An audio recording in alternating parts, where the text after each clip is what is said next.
لکه تاسو وګورئ د موسی علیہ السلام زمانہ ده او یو سړی دی هغه ګډې سره اوس خیال دا کړی دی چې ګډې خو سره خو دې سره سره خدای هم یادوه نو لګیا دی چې یا الله ته به چرته یې ستړی به چې لږه چاپي درته وکړو یا الله ته به چرته زما د دې ګډو د چیلو ډېر مزیدار پی دي چې دا در باندې اوس یا الله ته به چرته جامې به دي خیرني چې درته ووینځم دا وظیفه ده اوس عزیزانو په ظاهر که تاسو وګورئ دا هر یو لفظ چې دی دا د کفر دی که ستا دا عقیده ای چې الله ستا چاپای ته محتاج دی نو کافر بش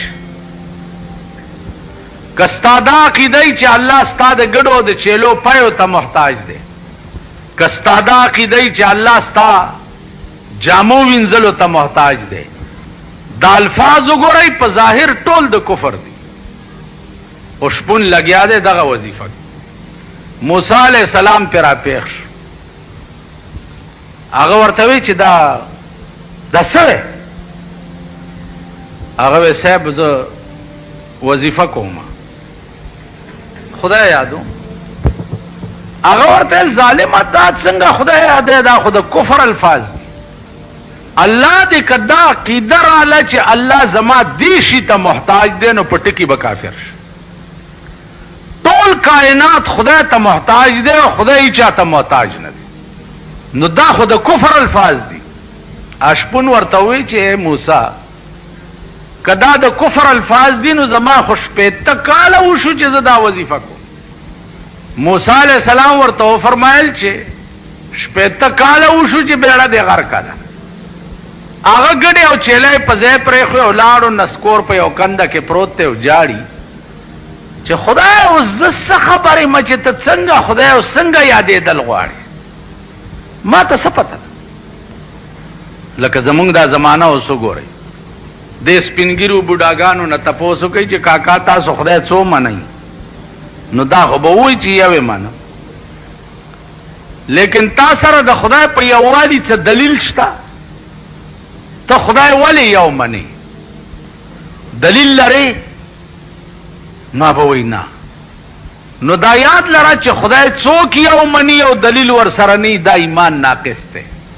دا ایمان کامل نه دی الله چې یو منئ نو داغه د یووالي دلایل بس زده کوئ رسول الله صلی الله علیه وسلم چې د خدای پیغمبر منئ نو داغه د پیغمبرای باندې دلایل بس زده کوئ چې داغه د پیغمبرای دلیل څه دی نو که خدای یو منئ او دلیل در سره نه دا ایمان ناقص دی که پیغمبر یو منئ او خاتم النبیین منئ او دلیل در سره نه دا ایمان ناقص تاسو خیال راغی لکه هغه ورځې د قادیانانو یو کتاب ما ته چا راکړ په هغې کې حوالې ورکړي دي چې رسول الله صلی الله علیه وسلم لا نبی بعدی حدیث چې دی دا حدیث غلط ته پیغمبر دا نه دی ویلي چې ما نرستو به بل پیغمبر نه راځي او حواله ورکړې ده په تفسیر در منصور باندې تفسیر در منصور صف فلان دا لیکي کتاب ما ته دلته یو سړی را ما هغه حواله چې وا په تفسیر در منصور کې وکړه نو حیران شو چې دا روایت د حضرت عائشه دی چې تفسیر در منصور نقل کړي الته بیان څه شی دی او مرزایانو ته جوړ کړي څه شی نو ما وې چې دا ظلم په دې ملک دا د حکومت دی چې په اسلامی مملکت کې قادیانی غوندې کافر او مرتد ته د پمفلټ شایع کولو څنګه اجازت ورکړلی شوی سره د دې چې ستا د ملک صدر چې دی که تاسو د هغه تقریر اورېدلی الصلاة والسلام علیک یا علی خاتم النبیین هم وای که نه وای تم د هغه تقریر اورېدلی الحمدلله رب العالمین والصلاة والسلام علی خاتم النبیین نو تا خدای په دغه کاګوستر ګړون کته چې خاتم النبیین و خاتم النبیین باندې سپی اخته دی او چکونه لګئی او ته د ملک سربراه او د ملک بادشاہ ته دوی ته لګام نشي اچولی. اوس کومنګ د هغې خلاف څه وایو په مونږ پابندي لګي یا مونږ جلسه بندیږي یا زمونږ جلوس بندیږي چې تاسو امن عامه د خاطره جیلونو ته لاړ شئ ځکه چې قادیاني ته څه وایي ما او د قادیاني د هغه باطل مذهب د تشهیر دپاره ملک عام اجازت ورکړی. نو هغه کتاب ما سره پروت دی د هغې ټولې حوالې زه ګورم او هغې نه بعد به بیا سره ګورو. خو دا یو مې وکته تفسیر در منصور باندې چې هلته دي څه شی او دې د ذلیل بچو لیکلي څه خو صفا الفاظ دی انا خاتم النبیین لا نبی بعدی ولا رسول بعدی. زه خاتم النبیین ما نرستو ببل نبی هم ناراضی او ما نرستو ببل رسول هم ناراضی. نو زما عزیزانو ختم نبوت عقیده د مسلمان په فرایضو کې ده. دا به د مسلمان ایمانی چې رسول الله صلی الله علیه وسلم خاتم النبیین دی د نرستو ببل پیغمبر ناراضی. نو موسی علیہ الصلوۃ والسلام هغه شپون جاری چې خدایا زه څه خبرم چې ته څنګه خدای او څنګه یادول غواړي. عزیزانو خپه نشئ تاسو تجربه وکئ مونږ نور مذهب خو پرېږده زمونږ دا کلمې د عام خلقو نه اورېدل شروع کړي ټول خلک کلمې غلطې وایي ټول غلط. لا اله الا الله دغه زده کوي خالی د جمعې په مونځ کار نه کېږي بجلیګر ملا پسې خو الله کم دا خلاص کی بجلیګر ملا ځان له به چېرته د خدای په قهر اخته زولنې به په خپو کې پرتې وي او خدای خبر چې کم دوزخ ته به یې راکاږي. ته پوه شئ دغه زده کوي لا اله الا الله ګونګونه مو که ما خو وانه اورېدل. لا اله نشته د معبود برحق لا اله نشته د معبود برحق الا الله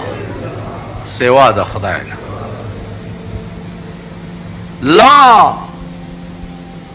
لا معنا هیڅ نشته او کشتنو څوک دی الا الله.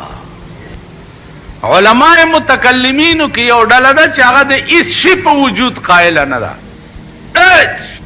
لا موجوده هیڅ شی نشته. هلکه دا تاسو چې یې وایي مونږ هیڅ شی علماو راټینګ کړي دي چې دا موجودات کائنات وغیره وغیره دا څه وایي هغې ورته وایي چې کم شی به چې شبا نشت کېږي سبا به چې کم شی نشت کېږي د هغې نن تصور د نشت جایز دی سبا به چې کم شی نه نو که ته نن ووایې چې نشته نو دا جایز دی. موتو پیغمبر فرمایلی دی موتو قبل ان تموتو مړه شئ پخوا د مرګ نه چې لا مړ نه نو ځان مړ تصور کا نو چې په ژوند ځان مړ تصور کې نو مړی اغلا کوي مړی زنا کوي مړی شراب څکي مړی کم ګناه کوي نو چې ته ځان مړ تصور کې نو هیڅ به نه کوې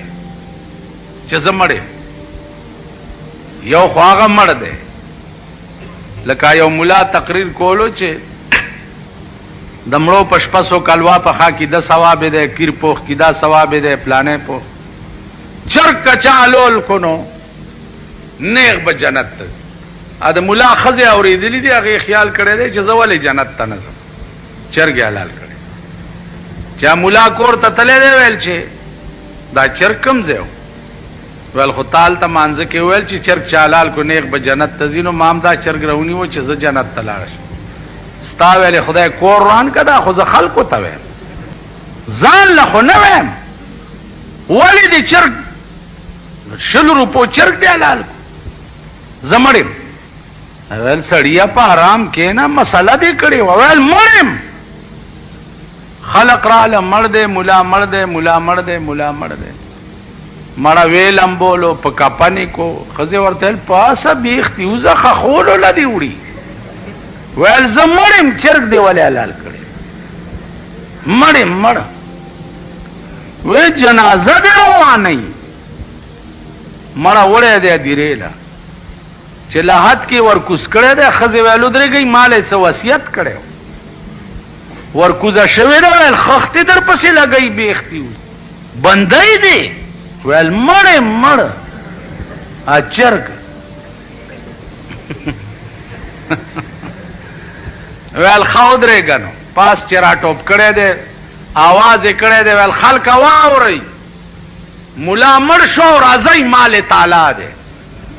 راځئ مړی کپن په سر نیغ د لحد نه راټوپ کو ویل د چاپلار خو بیا تعالی کی نو یو وروره هغه کار دی چې مونږ چرګ پسې مړه شو یو موتو قبل ان تموتو د پیغمبر فرمان لاندې ځان مړ تصور کی نو چې ځان مړ تصور کی نو ټول ګناهونه به درنه سلب شي د ګناه اراده به دې ختمه شي بالکل چې زه مړ یم ارې ګناه ته چې ورځې نو ته به وایې چې زه خو مړ یم مړ خو دا ګناه نه کوي لکه رسول الله صلی الله علیه وسلم ته یو سړی راغی وی صاحب ما ته داسې یو ټکی وښایه چې زه په هغې عمل وکړم او په جنت ته لاړ شم ارې ګناه نه نشم منې کېدی خو یو ټکی راته وښایه ویل بچیه دروغ مه وایه دروغ مه وایه ویل بس چې غلا پسې تلی دی خیال یې کړی دی چې که د پیغمبر مجلس ته لاړې هغه ته خو خدای هر څه ښیي او راته ووایي چې تا خو غلا کړې ده نو خلق به وایي چې هوی دا خو غل دی او که ویم چې نه مې دا کړې نو د دروغو نه مې توبه ویستې ده دروغجن بشم غلا یې پرېښې زنا پسې تلی دی هلته دا تصور ورغلی دی چې که پیغمبر تپوس وکړو چې تا خو زنا کړې ده که ویم چې نه مې دا کړې هلته مې دروغو نه توبه ویستې ده او که ویم چې کړې ده نو خلق به وایي چې دا خو زناکار